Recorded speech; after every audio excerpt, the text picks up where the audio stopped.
ఈ దేశంలో బాబాసాహెబ్ అంబేద్కర్ గారు రచించిన రాజ్యాంగం ఉన్నంత మేరకు, ప్రజాస్వామ్యం ఉన్నంత మేరకు భారతీయ జనతా పార్టీ కలలు కంటున్నటువంటి కాంగ్రెస్ ముక్త భారత్ అసాధ్యము. ఈ ప్రజాస్వామిక మూలికలకు వేదిక అయినటువంటి కాంగ్రెస్ పార్టీ ఈ దేశంలో మళ్ళీ అధికారంలోకి వస్తూ ఉంది.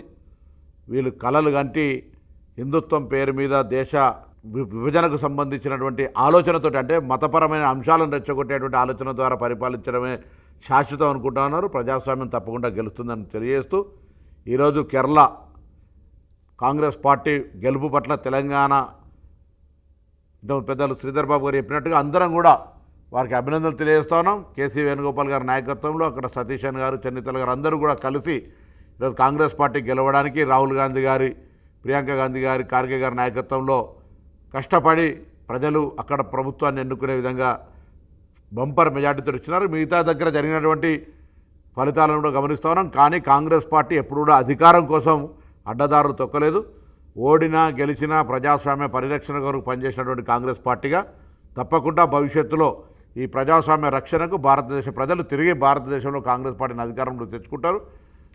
అదే మాదిరిగా తెలంగాణలో కూడా ఈరోజు అనేక కార్యక్రమాలు ముఖ్యమంత్రి రేవంత్ రెడ్డి గారి నాయకత్వంలో జరుగుతూనే తప్పకుండా కాంగ్రెస్ పార్టీ ప్రజల ఆశీర్వచన మేరకు భవిష్యత్తులో కూడా ఇంకా మరింత సేవా కార్యక్రమాలు, మిగతా ప్రజా పరిపాలన కార్యక్రమాలు తీసుకొని తిరిగి ఇక్కడ కాంగ్రెస్ పార్టీకి సంబంధించి ముందుకు తీసుకుపోతారు. ఇక్కడ భారతీయ జనతా పార్టీకి అవకాశం లేదు. భారతీయ జనతా పార్టీ తెలంగాణ పట్ల, తెలంగాణ ఏర్పాటు పట్ల, తెలంగాణ విభజనను అవహేళన చేసినటువంటి వాళ్ళకు, తెలంగాణకు నిధులు తేవడంలో నిర్లక్ష్యము, వివక్ష వహించేటువంటి వాళ్ళకు ఇక్కడ తెలంగాణలో స్థానం లేదు అనేది అనేక ఎన్నికలు, మొన్నటి స్థానిక సంస్థలు కూడా నిదర్శనమైంది. కాబట్టి పగటి కళలు కనడానికి పరిమితంగా అంటే భారతీయ జనతా పార్టీ నాయకుల ప్రకటనలు చూస్తే నవ్వొస్తూ ఉంది. వాళ్ళకు ఆ కళల యొక్క వాళ్ళ యొక్క మాటలను అర్థం చూస్తే ఈ సందర్భంగా